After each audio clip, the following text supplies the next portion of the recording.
You'll never save me again.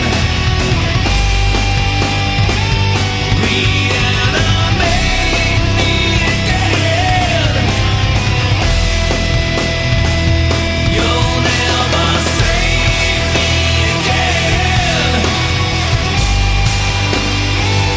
Reanimate me again.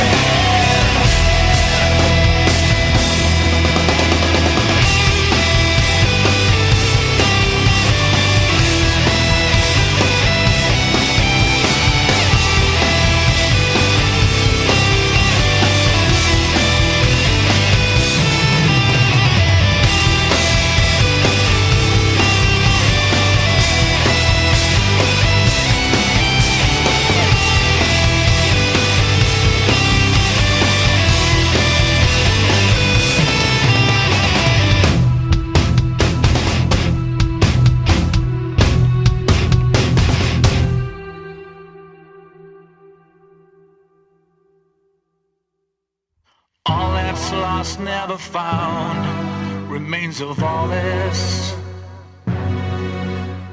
Never crossed are the ones that see. Taken to the ground because you're honest. Stripped and bound for your honesty. It's in your heart, it's in your soul. It's in your heart, it's in your soul.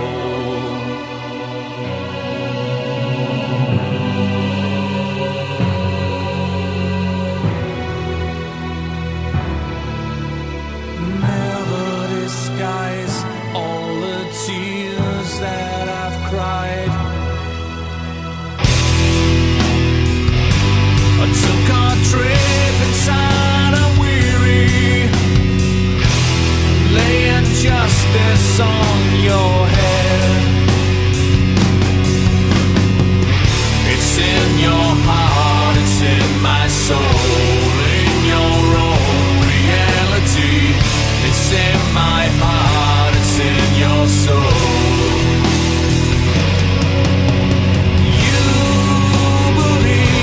That control is free. Never disguise all the tears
As Horizon's End, Your Own Reality, Requiem, and Sun Fading there. And I guess now that we've arrived at Faith Divides Us, Death Unites Us, we can bring up the Spinal Tap element of Paradise Lost, because this is the first record, I believe, is Adrian on this one, or Adrian joins after they release this one? I think he joins. He's in the pictures, but I think somebody else played on the record. It's I think it's Mark Heron is doing the or Peter Damon, one of the two guys, is doing the session drums on Faith Divides Us.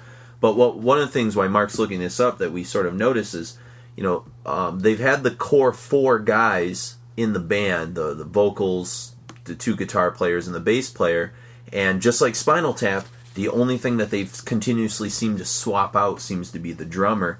You had Matthew Archer leaving after Icon and Lee Morris coming in, for Draconian Times. He's in the band until Symbol of Life, and then Jeff Singer joins and drums for a couple records, and then he joins. Then they get a session guy for Faith Divides Us, and then they bring in Adrian Urslander on, I think, Tragic Idol, correct? Yep. Yeah. That was the first one he was actually on. He so- did in 2011, they did that Draconian Times, the live thing where they basically they did it from front to back, and he played drums on that, and the Crucify and Last Fallen Savior singles, but Yeah. and the Tragic Illusion 25 there as well, but Tragic Idol was the first thing he was on. And there's some funny stories that Jeff Singer, the guy that you heard on that last set of music on the Paradise Lost and in Requiem stuff, he was supposed to he tried out for Draconian Times, but he had a pink drum set. Did you hear that story? Yeah. And so they didn't want to hire him, but he was actually one of the guys they had in mind instead of Lee Morris. Yeah, Lee Morris, I think, was a great fit. Yeah, he worked for that kind of era. I think Singer's a little too clinical. Is he? Yeah, I to guess me, you're right. His stuff seems a little too. He seems like a session drummer. And you compare him to Adrian's Adrian. I mean, Yeah. he's the drummer from At the Gates. He might be my least favorite Paradise Lost drummer, though. Really? Yeah. I really like this stuff, especially on Tragic Idol. I think he gives a nice swing. I guess I'd have to analyze him more with Plague Within, but it's interesting. I think to be a old school contrarian, I think that Matt Archer's my favorite because he's too calculated. Yeah, I was gonna say Adrian's almost like Archer was he's always overthinking it. He's always on the verge of fuck, I can't keep up with this. There was a certain charm to that, and I always like that struggle. I wrote it down, the Louis Clemente factor. Yes. Louis Clemente was not the strongest aspect of those early Testament records, but there's charm there. It was charming. Yeah. But I think Lee Morris is a great drummer. I think he might be the best Paradise Lost drummer. Okay. Or the most, he fit with the era he was in the best. Yeah. Interesting. I like because I don't think anybody could fill Adrian's shoes in At the Gates. No. Nobody could do that. No. But Paradise Lost doesn't have. They're not thrash. They're not. The drums don't dictate the music. I think that Greg really writes everything. Yeah. Him and Nick write everything, and they have an idea for the drums. You listen to what Adrian does with the subtlety of the drums on Slaughter of the Soul. He controls certain songs completely. Sure. And Slaughter of the Soul, every riff is, I don't want to say the same, but it has this. It's like Rain and Blood. It has the same trajectory, and just like Lombardo, subtly controls tempo movements and all these amazing things on Rain and Blood, and it's those little subtleties. That's what really makes that interesting. Yeah, and I think that Adrian works better at a little bit higher clip, speed wise. I agree. I think he feels more at home. But I think what he does. What he did for At the Gates is the eccentricities and weird guitar tones and things. That's what Gregor does for Paradise Lost. Gregor is the sort of he's the band. He's the pulse of that band, he's the painting. He's the Jackson Pollock splattering the. He's creating the texture of the whole band all the time. Yeah. But one guy you wanted to mention was the bass player, kind of an unsung hero that doesn't get Steve Edmondson, especially in that whole era of from Host, actually from 1 second up until probably Faith Divides Us. He's really up front and great. He's guiding the whole song. Yeah, he's just got I can't think of a whole outside of what the hell's the guy from I don't want to keep saying the bass player from Marduk. Oh, Morgan? No, Morgan's a guitar player. I know who you're talking about. He's the you look it up on Wikipedia. We'll have to look it up. Yep. But the way that that's another band we need to revisit some of their newer shit, is the way the bass works in extreme metal. Usually it's non-existent, or it's just kind of like it's just kind of a background thing. But like in Marduk, it's pretty incredible. It's because you've got one the guitar. Newer phase of Marduk. You've got one guitar and you've got that bass, and it all fills, kind of fills the void. There's air. Mm-hmm. The same with Edmondson. He's a finger player, which is not a super common thing for death metal outside of what's his face from Cannibal, Alex Webster from Cannibal. It brings a totally different kind of sound to it, but he's got a lot of feeling and vibe and like soul to it, which is I don't hear in a lot of metal.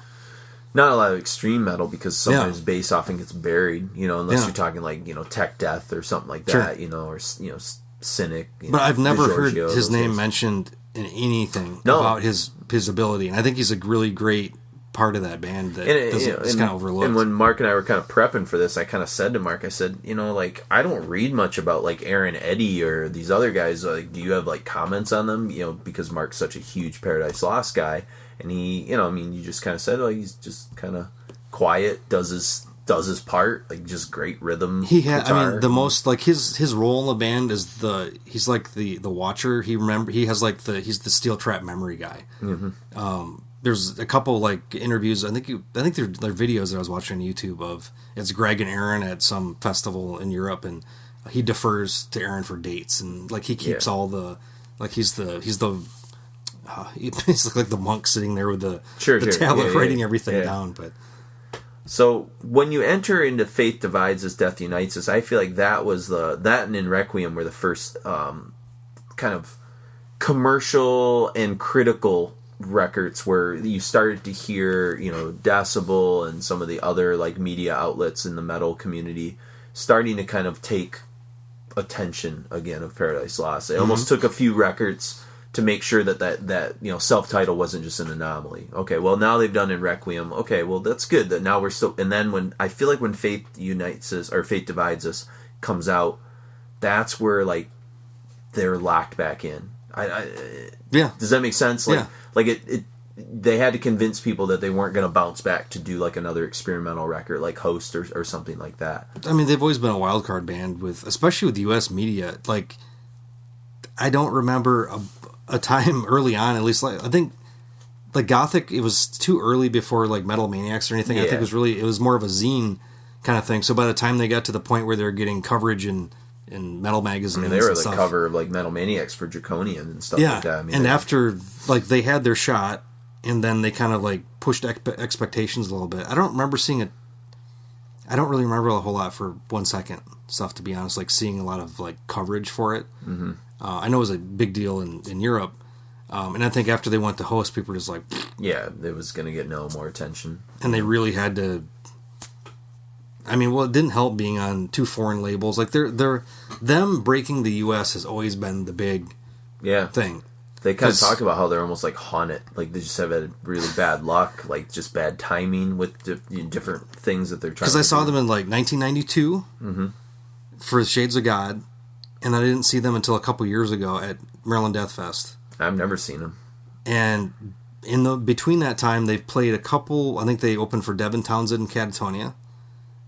They've done two like spotty U.S. tours. I feel like they didn't come through Detroit, because if they did, they didn't at all. And they still remember that Blondie like show. Scarred. Like, that was terrible. But like bands like Marduk somehow gained, like, it's weird, like who can kind of make it through and who can't. Mm-hmm. Yeah. And real quickly, I looked that up. Magnus Andersson, also known as Devo, is the bass player for Marduk. See, I said Morgan. I knew it started with an M. He's been like 2004 to present, but he was the second guitar player in the early 90s too. Yeah, should we really be talking about Marduk when they promote open Nazism? That's and bullshit. I know. Don't perpetuate that shit. We're joking. They're nice guys. We had to defend Inquisition a couple years ago. Yeah, for some fucking turd. So do your research before you get outraged. That's my number one. And I feel like they might be.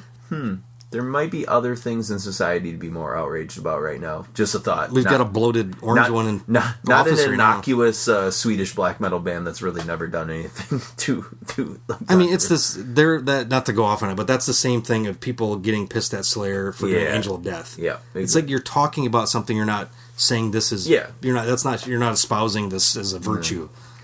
I mean, Silence of the Lambs promotes serial killers. We should probably arrest all those people too. You know, well, Judas Priests tell kids to kill themselves. Exactly. You know? So that's a whole other podcast. I feel like we could open up a whole political forum about metal and its perception. If you would really just watch any of the Sam Dunn banger films, you'll understand from an anthropological point of view. We're all pretty nice guys. This stuff it's an emotional outlet. Yeah. I feel like most of the people listening to this already get this. If they're an hour, if they're in part their mom 3 walks by of a Paradise Lost podcast, or their wife is like, "What the fuck are you listening to a third episode of something about a band I don't care about?" Exactly. So yeah, there's a certain catharsis I think you get from this, or from exercise, or from I don't know what else. I'm trying like productive things, but you know. So we the next song you kind of have lined up. This is one I wasn't even really familiar with today, which is Cardinal Zero. And it was a bonus track. I got the promo before the thing came out, and then I was kind of surprised when I got the record and it wasn't on there. But it's kind of a more like Sweetness style, straightforward, kind of like more of an upbeat. Yeah, it's cool song. And I think it was Gregor and Nick in the liner notes for this said like if they ever started a second band, they'd name it Cardinal Zero. That was a cool name too. It reminded me of Cardinal Sin. That's what I thought. Yeah, for sure. So as we're about to move away from Faith Divides Us, I feel like now we're getting to like the two sweet spots, and I prefer these two records out of this era the most, and that's Tragic Idol and Plague Within. What are your thoughts on Tragic Idol? Because I know we'll get into Plague Within quite a bit, I imagine. It just kind of reinforced by what I thought from the last two records. They just kind of kept pushing themselves, pushing vocals, mixing styles in a little bit, like not. It's more of a varied record, like Icon is compared to just like actually most of their records now have been, except for I guess the self-titled is kind of more samey, like Draconian is. Yeah, I kind of thought. But I think since that they've kind of each record kind of has its own kind of unique DNA. I think a little bit more. And To the Darkness in particular has some really cool guitar parts to it that we were listening to earlier. That just I don't know Gregor seems to find a more aggressive voice on this record, and I kind of, threw the idea out of whether or not, at this point he's already started Valenfire, and whether or not that might have been maybe bleeding into the band and giving him a little bit more inspiration to sort of go back to some of the sort of grab you by the throat type stuff that you heard on earlier records, where his solos kind of like were bursting at the seams a little bit more. Yeah, I mean, on all the Valenfire stuff, I mean, it was his father had passed, and he was, I guess his dad was kind of a big influence on his, like, introducing him to new music as a kid. And I know that coming back to what originally, I mean, that's, no matter what your, art or anything you like, you always kind of gravitate back to that at some point to try to rediscover it. Yeah. I mean, George Lucas and, serials from his childhood and made this whole other thing. It's a potent part of your, sure. Of your life. Formulates you. Yeah, I could see that. But I think Tragic Idol in particular seemed inspired the whole record, on a lot of levels. And to be able to do a really good side project as a vocalist and songwriter, and then come back to your main band and do something equally as interesting and doesn't sound the same. It's just pretty so rare. Outside of his lead playing. Yeah, it's just so rare, like you mentioned before, to find a third act. In a way, for a lot of artists, you get lost in that second act and can never regenerate enough to sort of find that, and that's ultimately where, like, again, like I think you and I would disagree with maybe the perspective that Jeff had thrown out there before, because I feel like there's no way to listen to Tragic Idol and Plague Within, even if you're critical of maybe the previous three, and say that this is not a band that's like truly inspired in extending ideas beyond like what they had done before. Whoops, I just hit a pencil of some sort. But so I think that's one of the things to listen for when you approach a record like Tragic Idol, is listen in the context of a band that's been at it for 20 plus years at this point, and say man, how many bands that are in it for 20 years are really consistently, creating art that's good. Yeah. On all these emotional I mean, hold it up spectrums again stuff. to the last Metallica that came out. Yeah. I mean, they're not that much different in age, and yet one can kind of... It's a weird thing. I think success has a big part to do with it. But I think there's always that slow... People that attain success immediately off one thing, I think is just... They're doomed. I think if you've got the slow rise to eventually... to not even fame, but just to comfort, to sustain yourself, that's the kind of career that... I don't want to be... if I was an actor, I'd rather be a character actor that worked until he was 70 than a lead man that was huge for 3 years. Yep. And I think that's the kind of trajectory that I think they're taking. And I was going to say, Paradise Lost is the perfect character actor. Yeah. There you go, Philip Seymour Hoffman. Yeah. You know what I mean? Like, they can just chameleon into a lot of roles, and they get mad respect for it, and that's their career in a nutshell. So, all right, well, let's get back into it. We've got Cardinal Zero from Faith Divides Us, Death Unites Us. We've got a pair of tunes from Tragic Idol, Crucify, Into the Darkness. And then we're going to open up, a whole new little last ending place with Plague Within. And in particular, this Beneath Broken Earth is kind of sent shockwaves to longtime fans of Paradise Lost. And we'll talk a little bit more about that when we come back.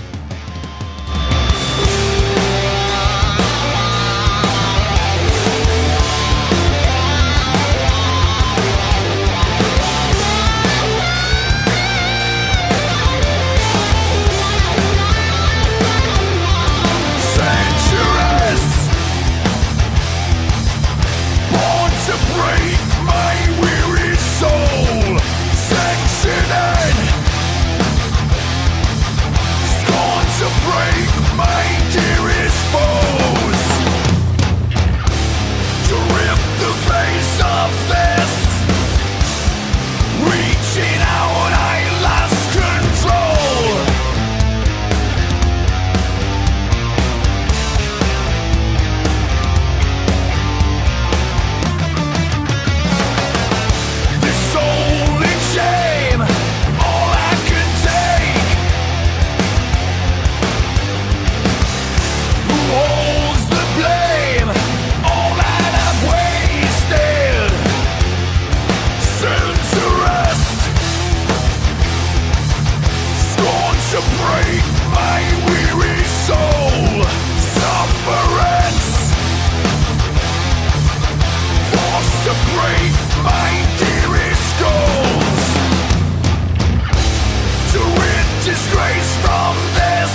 That was Beneath Broken Earth, To the Darkness, Crucify, and then we started off with Cardinal Zero.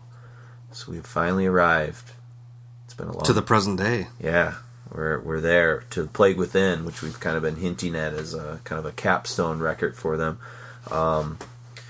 Beneath Broken Earth, your initial reaction to it, I thought was kind of interesting that you're sharing with me earlier. Yeah, I didn't hear. I don't think I heard this wasn't the first song. Oh, okay. I heard. You'd heard some. I got an early promo, and might have been No Hope in Sight. I feel like that was a song, the opening number that was maybe being floated around a little bit. Maybe I got it before any of that stuff though. It was probably about 2 months before any of the singles or any songs were released or anything.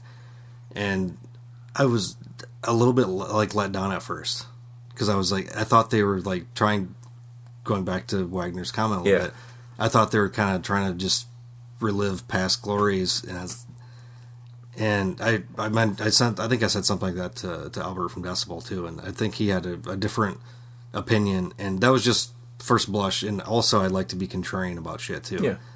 But then when I heard Beneath Broken Earth, I hadn't had especially when he does the Wish to Die scream. Yeah. I was like, shit, that was like goosebumps on the arms kind of thing. I hadn't felt that in years I never thought the band would go back and do this. I mean, I had a sneaking suspicion because Nick was on the last Bloodbath. And Valenfire and what was kind of going on there. But Valenfire was all Greg, and does Greg on vocals and everything too. So I never would assume. In the back of my mind, I thought maybe if they do death vocals, maybe Greg will do them. Because I didn't know if Nick was going to be able to do them. But then when we had the Tragic Illusion 25, and they do those two, they do a cover of Gothic and Our Savior. And Nick's doing death vocals. I was like, okay, I think I can get behind it. I think it was just a little. It threw me off guard a little bit. It was so exactly what I wanted, but sometimes you don't want that. Well, you didn't expect it. Yeah. Yeah. And they throw me for their whole career. They kind of throw me for a loop, so I don't want to get exactly what I expect. And this song is so interesting too from a musical standpoint, and how slow, plotting. We made mention that it was the slowest Adrian's probably ever had to play in his whole career. I think it's the slowest PL song. Yeah, it's as close to a early cathedral vibe or something like that, or even it's like pallbearer speed. Yeah, those drums where it takes half a second for the arm to hit the snare. Yeah. And I think, the combination with Nick's vocals on this, it just makes it such an evocative track that, like you said, it's a record scratch moment or a hair standing up moment where you're like, man. It's a simple riff, too, which I'm always about, if you can be really simple but get your point across, that's the best to me. But again, emotive soloing. Yeah. It's just, you get such a vibe that's the vibe you haven't really gotten, since Gothic, Lost Paradise kind of stuff, where it's an uneasiness that's really cool about it. And the fact they've been able to kind of bring all these vocal styles together, they didn't just do a straight death metal record, which it's the closest to. It's not even that. I mean, there's just parts that are that. Yeah. It's just it's the culmination of what they've done over their entire career, really. Mm-hmm. So, what do you expect from them beyond this? I mean, do you get the vibe based on interviews you've read after this album came out that this is it was a one-off thing, or because of Nick's involvement with Bloodbath, they're going to continue to maybe sprinkle these things in when I think they go further. Fit? You think it might go heavier again? I think the next thing's going to be just a straight doom death record. Well, because I think this got a lot of really positive attention. I mean, it ranked really well, the end of the year polls and things like that. It made it in, in Metal Maniacs and Decibel and... probably not Maniacs. Not Maniacs, sorry. Metal Hammer. Metal Hammer, yeah. I think it made something in some of the other, I can't even think of... There's a handful of other... What's other... No Resistance or Zero Resistance? Zero Tolerance? I think it might have made something in there. But it got more attention than I've ever seen. Well, than I've seen in recent memory for Paradise Lost. 1 second, or something like that. That was the last, or even Draconian, maybe. That they got that much attention for a particular. And I think record. it's a bold move because Paradise Lost has a very, especially since they've kind of have this weird kind of divergent path. they've grabbed very loyal fans, and some of them not death metal fans at all. So this is kind of, I think, kind of a bold move to go in that direction. I'd like to see them do. Why not do, if they're satisfied and if happy. it's natural, yeah. If they want to do that, I mean, they're totally capable of it. I know the stuff Greg writes for Valenfire is great. Mm-hmm. So if you can do a straight doom death record that's, that rivals Lost Paradise, then do it. Sure. And I mean, like, the song we're going to end with tonight, this is one that particularly grabs me. I said I kind of was brought back during the chorus. It's An Eternity of Lies, what we're talking about. You have some female vocals kind of reappearing for the first time in a long time. In a very different ways. In not in the same way that you heard on Gothic and in other records.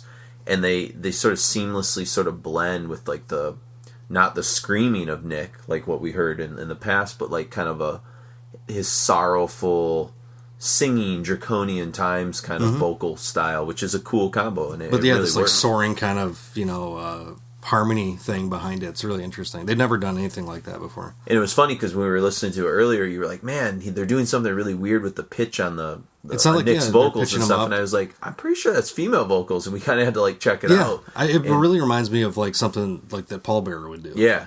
Which is, interesting to see that kind of, the younger influence. Because I know the band is, they're both fans of each other. Yeah, I was going to say they toured together. Valenfire and Paul Bearer did, I think. And so... And I know, and reading in interviews, I know that at least Nick and Greg are both aware of the band and like what they do. So it's nice to see that kind of, cross-pollinating of the generations. But I got this vibe, like I said, it was just a nostalgic vibe for me where I was taken back to like the early years of me working at the record store and sort of sharing in new music in the actual record store, like as we're closing the store down. And yeah, I don't know, just brought me back to like a really nice place, and like I said, I think Plague Within is my favorite thing that they've done in this era, probably since for 1 second for me. 1 second really hit me in a sweet spot back in the day because that was a record I had to review for the very first issue of Eclipse and stuff. But it'll be interesting to see how, because we're a couple years out now from 2015. So they've been like every 2 or 3 years. I feel like they've been hitting one. And I've listened to that. I've listened to that record probably like 50 times. So it's still, it still completely holds up. I still feel everything I did upon the first listening to it. Same with like when Carcass came out with Surgical Steel. Mm-hmm. Man, that's, talk about expectation. I mean, a lot of this stuff is just like like movies being revisited. Like, can you really ever do it? Sometimes you can. Sometimes, yeah. And so I hope you have enjoyed this journey because it's been fun to put together and long overdue. It does take a lot out of us to put together a 3-episode span. It's not a lot of bands that we do 3 episodes for, kind of continuously. I mean, we could have talked more. Yeah, there were some tangents that we didn't want to go on, and we could have and stuff. And so hopefully you enjoyed some of the kind of side things, because I think there are. I don't want to say they're not a controversial band, but they're certainly a band people have some pretty strong opinions on in different ways. Different eras, different feelings, and things like that. A lot of people are just indifferent. Yeah. They just don't know. So hope maybe this, if you care, if you made it through this far, I think maybe you've gained an appreciation. You should, because I think they, just from guitar tone alone and the choices that Gregor makes, there's not one person we've been able to match him to. I mean, there's people that have kind of copycatted Gregor's style a little bit, but in terms of like things that preceded Gregor that we can like sort of say that's the guitar style that influenced him. He's a singular player, which is it's a really rare thing. Yep, you don't find that too often, and he's not over technical. He's playing with a lot of emotion, a lot of heart. So if you like a band that's honest and heartfelt, regardless of some of the maybe bumps and bruises or missteps that maybe you think they have made, no one in the world I think would ever argue that Paradise Lost is inarticulate or lacking in a certain amount of passion in this sort of morose landscape that they're sort of trying to create. I think that's ultimately the takeaway you get from a band like this, is that they hit on that consistently. They're not disingenuous with anything that they're trying to do, or they're not trying to do things just to be popular.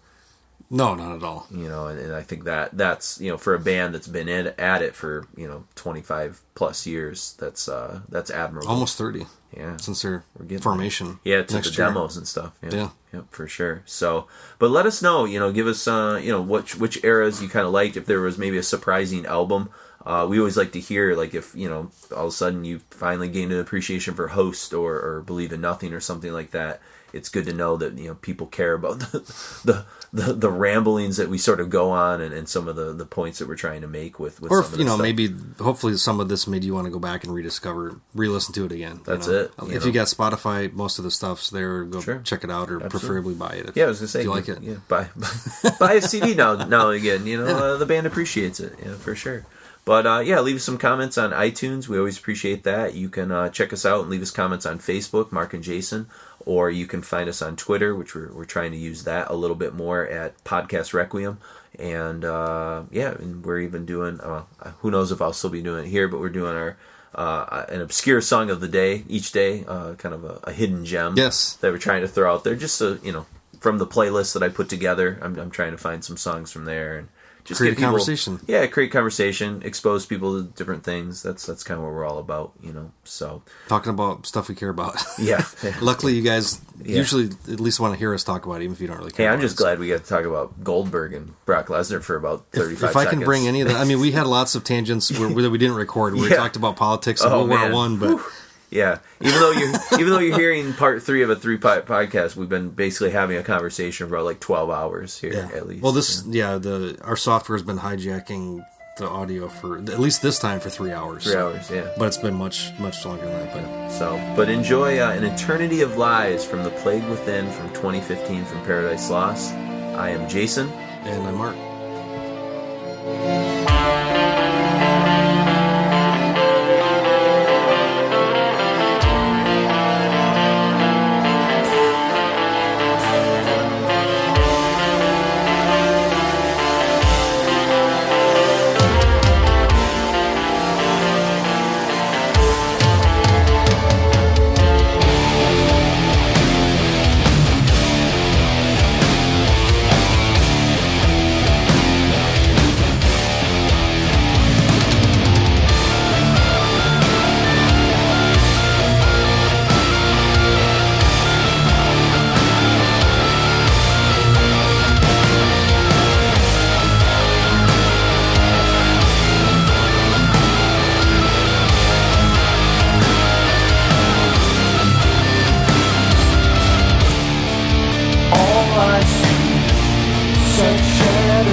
A make-believe, a